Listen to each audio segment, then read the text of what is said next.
ਤੋਂ ਬਾਅਦ ਤੁਸੀਂ ਸੋਚੋ ਇਹਨਾਂ ਬੱਚਿਆਂ ਨੂੰ ਫਿਰ ਟਿਊਸ਼ਨ ਘੱਲ ਦਿੱਤਾ ਜਾਏ, ਫਿਰ ਸਵੇਰ ਉੱਠਣ ਫਿਰ ਕਿਤੇ ਹੋਰ ਪੜ੍ਹਨ ਘੱਲ ਦਿੱਤਾ ਜਾਏ। 24 ਘੰਟੇ ਪੜ੍ਹਾਈ ਪੜ੍ਹਾਈ ਪੜ੍ਹਾਈ ਪੜ੍ਹਾਈ ਪੜ੍ਹਾਈ ਤੇ ਗੱਲ ਨਹੀਂ ਕਰਨੀ, ਠੀਕ ਹੈ। ਤੇ ਮਾਸ਼ਾਅੱਲਾ ਵੇਖੋ ਛੋਟੇ ਛੋਟੇ ਸਟੂਡੈਂਟ ਜਾ ਰਹੇ ਨੇ ਤੇ ਬਹੁਤ ਹੀ ਅੱਛੇ ਲੱਗ ਰਿਹਾ, ਬੜੇ ਅੱਛੇ ਬੱਚੇ ਨੇ, ਸਕੂਲ ਜਾ ਰਹੇ ਨੇ।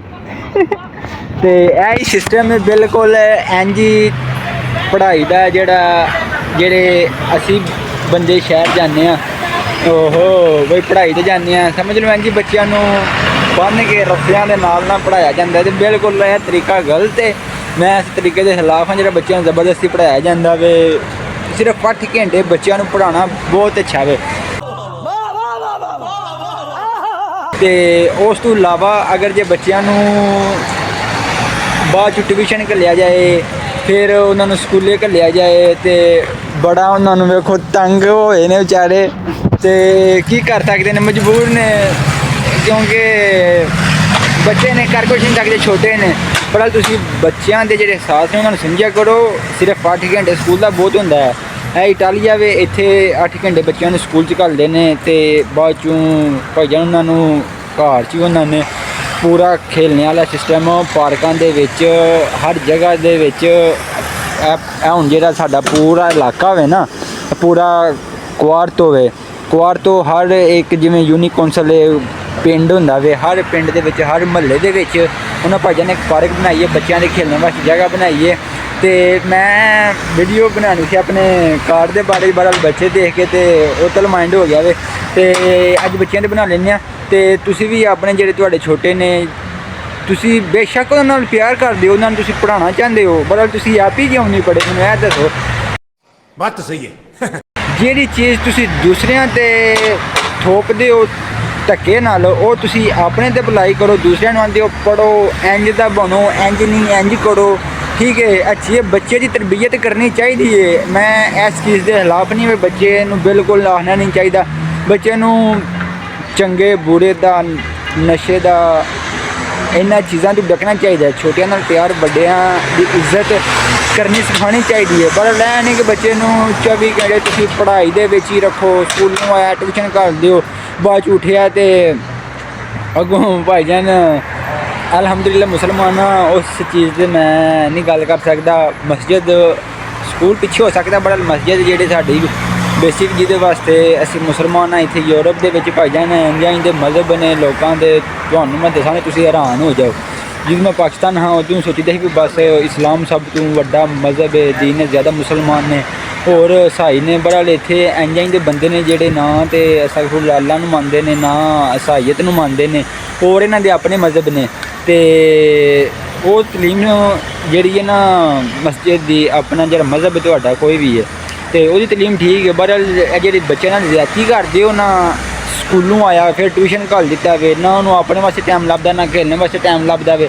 ਫਿਰ ਤੁਸੀਂ ਬੜਾ ਕਰੋਗੇ ਤੇ ਅੱਧਾ ਘੰਟੇ ਵਾਸਤੇ ਉਹਨੂੰ ਫੋਨ ਦੇ ਛੱਡੋਗੇ, ਠੀਕ ਹੈ। ਉਹਦੀ ਭਾਈਜਾਨ ਕੀ ਉਹਨੇ ਖੇਲਣਾ, ਕੀ ਭੱਜਣਾ ਦੌੜਨਾ, ਕੀ ਨੱਸਣਾ ਬਾਹਰ, ਠੀਕ ਹੈ। ਬੱਚਾ ਕਮਜ਼ੋਰ ਹੋਏਗਾ, ਬੱਚਾ ਤੁਹਾਨੂੰ ਫਿਜ਼ੀਕਲ ਫਿਟਨੈਸ ਤੇ ਬਿਲਕੁਲ ਨਹੀਂ, ਉਹ ਹੈਲਥੀ ਨਹੀਂ ਹੋਣ ਲੱਗਾ, ਸਹੀ ਹੈ, ਬਿਲਕੁਲ ਕਮਜ਼ੋਰ ਹੋਏਗਾ, ਮਾਇੰਡਲੀ ਕਮਜ਼ੋਰ ਹੋਏਗਾ। ਜਿਹੜੇ ਤੁਹਾਡੀ ਖਵਾਇਸ਼ ਹੈ ਨਾ ਨੰਬਰ ਜ਼ਿਆਦਾ ਲੈ ਲੈਦਾ, ਪੜ੍ਹ ਲੈਦਾ, ਉਹ ਬੇਸ਼ੱਕ ਉਹ ਕਰ ਲੈਦਾ, ਉਨੀ ਕੁ ਪੜ੍ਹਾਈ ਉਹ ਕਰ ਲੈਦਾ, ਪਰ ਉਹ ਬੱਚਾ ਕਮਜ਼ੋਰ ਹੋਏਗਾ। ਫਿਜ਼ੀਕਲ ਫਿਟਨੈਸ ਉਹਦੀ ਬਿਲਕੁਲ 0 ਲੈਵਲ 'ਤੇ ਹੋਵੇਗੀ। ਉਹ ਕਿਹਦੀ ਵਜ੍ਹਾ ਤੋਂ ਹੋਵੇਗੀ? ਤੁਹਾਡੀ ਵਜ੍ਹਾ ਤੋਂ ਹੋਵੇਗੀ, ਠੀਕ ਹੈ। ਨਾ ਤੁਸੀਂ ਉਹਨੂੰ ਖੇਲਣੇ ਦਾ ਟਾਈਮ ਦਿੱਤਾ ਵੇ, ਸਿਰਫ ਪੜ੍ਹਾਈ ਪੜ੍ਹਾਈ ਪੜ੍ਹਾਈ, ਅਤੇ ਪੜ੍ਹਾਈ ਹਰ ਥਾਂ ਇੰਨੀ ਜ਼ਿਆਦਾ ਪੜ੍ਹਾਈ ਅੱਛੀ ਨਹੀਂ ਹੁੰਦੀ, ਠੀਕ ਹੈ।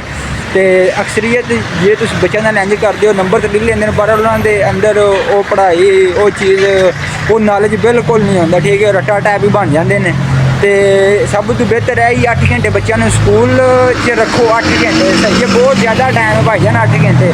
ਇਟਾਲੀਆ ਦੇ ਵਿੱਚ ਇੱਥੇ ਇਟਾਲੀਅਨ ਕੰਮ ਕਰਦੇ ਨੇ ਤੇ 8 ਤੋਂ 9 ਘੰਟੇ ਕੰਮ ਕਰਦੇ ਨੇ, ਰੈਸਟ ਕਰਦੇ ਨੇ। ਤੇ ਇਹਨਾਂ ਦੇ ਜਿਹੜੇ ਬੱਚੇ ਨੇ ਸਕੂਲ ਵਾਲੇ ਵੀ ਬੜਾ ਅੱਛਾ ਸਿਸਟਮ ਹੈ ਇਟਾਲੀਆ ਦੇ ਵਿੱਚ ਨਾ, ਬਈ ਰੈਸਟ ਪੋਜ਼ਾ ਬਹੁਤ ਜ਼ਿਆਦਾ ਕਰਦੇ ਨੇ।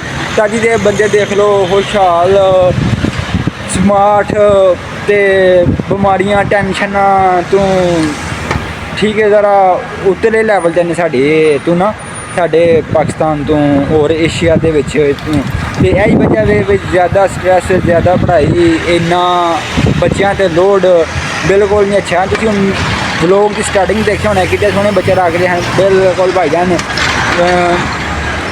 ਵੈਲ ਐਂਡ ਗੁੱਡ ਯੂਨੀਫਾਰਮ ਪਾਇਆ ਸੀ, ਸਕੂਲ ਜਾ ਰਹੇ ਹਨ ਤੇ ਪੜ੍ਹਾਈ ਤੇ ਬਿਲਕੁਲ ਭਾਈਜਾਨ ਅੱਛਾ ਨਹੀਂ। ਬੱਚੇ ਬੜੀਆਂ ਗਾਲਾਂ ਕੱਢਦੇ ਨੇ ਜਿਹੜੇ ਉਹਨਾਂ ਨੂੰ ਪੜ੍ਹਾਉਂਦੇ ਨੇ।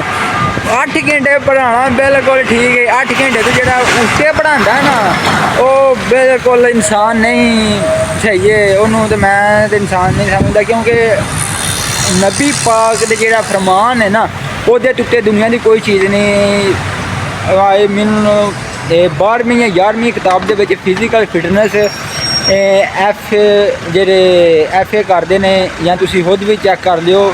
ਨਬੀ ਪਾਕ ਜਿਹੜੇ ਹਦੀਸ ਨਬੀ ਪਾਕ ਦੇ ਜਾਣਦੇ ਨੇ, ਉਹਨਾਂ ਕਿਹਾ ਤੁਹਾਡੇ ਜਿਸਮ ਦਾ ਨਾ ਤੁਹਾਡੇ 'ਤੇ ਹੱਕ ਹੈ, ਅਗਰ ਜੇ ਤੁਸੀਂ ਆਪਣੇ ਜਿਸਮ ਦਾ ਹੱਕ ਅਦਾ ਨਹੀਂ ਕਰ ਰਹੇ ਤੇ ਗਲਤ ਹੈ। ਹਦੀਸ ਹੋ ਸਕਦਾ ਮੇਰੇ ਕੋਲ ਗਲਤ ਬਿਆਨੀ ਨਾ ਹੋ ਜਾਏ, ਬਿਲਕੁਲ ਹਦੀਸ ਮੈਂ ਖੁਦ ਪੜ੍ਹੀ ਹੈ ਕਿਸੇ ਮੌਲਵੀ ਤੋਂ ਜਾਂ ਕਿਸੇ ਆਲਮ ਦੀ, ਮੈਂ ਸੁਣੀ ਸੁਣਾਈ ਗੱਲ ਨਹੀਂ ਪਿਆ ਕਰਦਾ।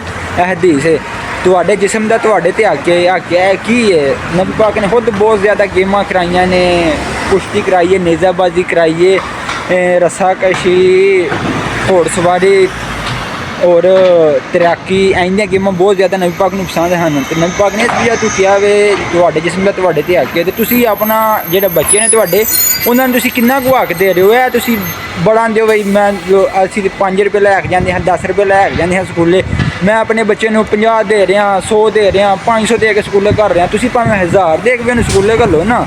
ਜੇ ਤੁਸੀਂ ਆਪਣੇ ਬੱਚੇ ਨੂੰ ਟਾਈਮ ਨਹੀਂ ਦੇਣਾ ਬਿਲਕੁਲ ਸਕੂਲ ਦਾ, ਅਤੇ ਭਾਈਜਾਨ ਬਿਲਕੁਲ ਉਹ ਚੀਜ਼ ਗਲਤ ਹੈ। ਠੀਕ ਹੈ, ਤੁਸੀਂ ਆਪਣੇ ਬੱਚਿਆਂ ਨੂੰ ਟਾਈਮ ਦਿਓ, ਬਿਲਕੁਲ ਉਹਨਾਂ ਨੂੰ ਸਕੂਲ 'ਚ ਵੀ ਘੱਲੋ, ਬੜੇ ਉਹਨਾਂ ਦਾ ਜਿਹੜਾ ਹੱਕ ਹੈ ਉਹਨਾਂ ਦੇ ਜਿਸਮ 'ਤੇ ਇੰਨਾ ਜ਼ਿਆਦਾ ਬੋਝ ਲੋਡ ਨਾ ਪਾਓ ਕਿ ਉਹ ਭਾਈਜਾਨ ਸਿਰਫ ਪੜ੍ਹਦੇ ਰਹਿਣ, ਹੋਰ ਉਹਨਾਂ ਨੂੰ ਦੁਨੀਆ ਦਾ ਹੋਰ ਕੋਈ ਸਮਝ ਨਾ ਆਵੇ। ਇਹ ਬਾਅਦ 'ਚ ਰਿਐਲਿਟੀ ਹੈ ਦੁਨੀਆ ਦੀ, ਇਹ ਅਕਸਰੀਅਤ ਹੈ। 10-12 ਕਰਾ ਕੇ ਤੁਸੀਂ ਫਿਰ ਬਾਹਰ ਘੱਲ ਛੱਡ ਦਿਓ। ਠੀਕ ਹੈ, ਅਤੇ ਬਾਹਰ ਆ ਗਏ ਅਤੇ ਫਿਰ ਜੇ ਕੰਮ ਨਹੀਂ ਲੱਭਾ, ਕੀ ਨਹੀਂ ਲੱਭਾ, 10-12 ਕਰਾਉਣੀਆਂ ਨੇ ਤੁਸੀਂ ਅਗਰ ਬੱਚੇ ਨੂੰ ਫਿਰ ਬਾਅਦ 'ਚ ਬਾਹਰ ਘੱਲ ਦੇਣਾ ਅਤੇ ਬਹੁਤ ਵੱਡੀ ਜ਼ਿਆਦਤੀ ਆਪਣੇ ਨਾਲ ਵੀ ਅਤੇ ਬੱਚੇ ਨਾਲ ਵੀ। ਬੇਸਿਕ ਤਾਲੀਮ ਦਿਓ, ਲਿਖਣਾ ਪੜ੍ਹਨਾ ਜਾਣ ਲਏ ਅਤੇ ਬਸ ਉਦੋਂ ਬਾਅਦ 'ਚ ਭਾਈਜਾਨ ਕੰਮ 'ਤੇ ਪਾ ਹੜੋ। ਅਗਰ ਜੇ ਤੁਹਾਡੇ 'ਚ ਇੰਨੀ ਤਾਕਤ ਹੈ ਤੁਸੀਂ ਉਹਨੂੰ ਕਿਸੇ ਅੱਛੀ ਪੋਸਟ 'ਤੇ ਪੜ੍ਹਾ ਸਕਦੇ ਹੋ, ਕਾਲਜਾਂ ਯੂਨੀਵਰਸਿਟੀਆਂ ਦਾ ਖਰਚਾ ਉਠਾ ਸਕਦੇ ਹੋ, ਫਿਰ ਤੇ ਉਹਨੂੰ ਪੜ੍ਹਾਓ। ਫਿਰ ਤੇ ਪੜ੍ਹਾਈ ਬਹੁਤ ਅੱਛੀ ਚੀਜ਼ ਹੈ। ਅਗਰ ਤੁਸੀਂ ਇੰਟਰਮੀਡੀਏਟ ਬੜੀ ਮੁਸ਼ਕਿਲ ਨਾਲ ਉਹਨੂੰ ਕਰਾਉਣਾ ਵੇ, ਠੀਕ ਹੈ, ਅਤੇ ਉਹ ਵੀ ਨਹੀਂ ਤੁਸੀਂ ਕਰਾ ਸਕਦੇ। ਮੈਟ੍ਰਿਕ ਤੁਸੀਂ ਉਹਨੂੰ ਕਰਾਉਣਾ ਵੇ ਅਤੇ ਮੈਟ੍ਰਿਕ ਤੋਂ ਅੱਛਾ ਵੀ ਉਹਨੂੰ 6-7 ਕਰਾਓ। ਬੇਸਿਕ ਤਾਲੀਮ ਦਿਓ, ਅੱਛੇ ਕੰਮ 'ਤੇ ਪਾਓ। ਜੇ ਤੁਸੀਂ ਕੋਈ 4 ਸਾਲ 5 ਸਾਲ ਉਹਦੇ ਭੰਨੇ ਨੇ, ਆਪਣਾ ਖਰਚਾ ਕਰਨਾ ਹੈ, ਉਹਨੂੰ ਅੱਛੇ ਜਿਹੇ ਕੰਮ 'ਤੇ ਪਾਓ ਅਤੇ ਮਾਸ਼ਾਅੱਲਾ ਉਹ ਅੱਛਾ ਜਿਹਾ ਉਸਤਾਦ ਬਣ ਜਾਏ ਅਤੇ ਆਪਣਾ ਬੋਝ ਖੁਦ ਉਠਾ ਸਕੇ ਅਤੇ ਤੁਹਾਡਾ ਵੀ ਸਹਾਰਾ ਬਣ ਸਕੇ। ਅਤੇ ਇੰਨੀ ਕੁ ਬੰਦੇ ਦੀ ਜ਼ਿੰਦਗੀ ਹੁੰਦੀ ਹੈ, ਤੁਸੀਂ ਸਾਡੀ ਪੜ੍ਹਾਈ 'ਚ ਇੰਨੇ ਸਾਲ ਗਾਲ ਛੱਡਦੇ ਹੋ ਅਤੇ ਬਿਲਕੁਲ ਇਹ ਚੀਜ਼ ਗਲਤ ਹੈ। ਅਗਰ ਜੇ ਉਹਨੂੰ ਪੜ੍ਹਾ ਸਕਦੇ ਹੋ, ਟਾਪ ਲੈਵਲ 'ਤੇ ਖੜ ਸਕਦੇ ਹੋ, ਫਿਰ ਪੜ੍ਹਾਓ। ਅਗਰ ਜੇ ਤੁਸੀਂ ਆਪ ਹੀ ਔਖੇ ਹੋਣੇ ਨੇ ਪਿੱਛੋਂ ਆਪਣੇ ਜਾਇਦਾਦਾਂ ਇਹ ਚੀਜ਼ਾਂ ਵੇਚ ਕੇ ਮਜਬੂਰ ਹੋ ਕੇ ਬੱਚਿਆਂ ਨੂੰ ਪੜ੍ਹਾਉਣਾ, ਬੱਚੇ ਨੂੰ ਸਮਝ ਆਉਣੀ ਮਜਬੂਰੀ ਨਾਲ, ਬਿਲਕੁਲ ਇਹ ਚੀਜ਼ ਦਾ ਫਾਇਦਾ ਨਹੀਂ ਹੈ। ਮਜਬੂਰ ਨਾ ਹੋ ਤੋਂ ਨਾ ਅਗਲੇ ਨੂੰ ਕਰੋ। ਠੀਕ ਹੈ, ਅਤੇ ਬੱਚਿਆਂ ਨੂੰ ਟਾਈਮ ਦਿਓ। ਓਕੇ ਬਾਏ, ਚਾਓ, ਅਰਵਿੰਦਰ ਜੀ, ਅੱਲਾ ਹਾਫਿਜ਼।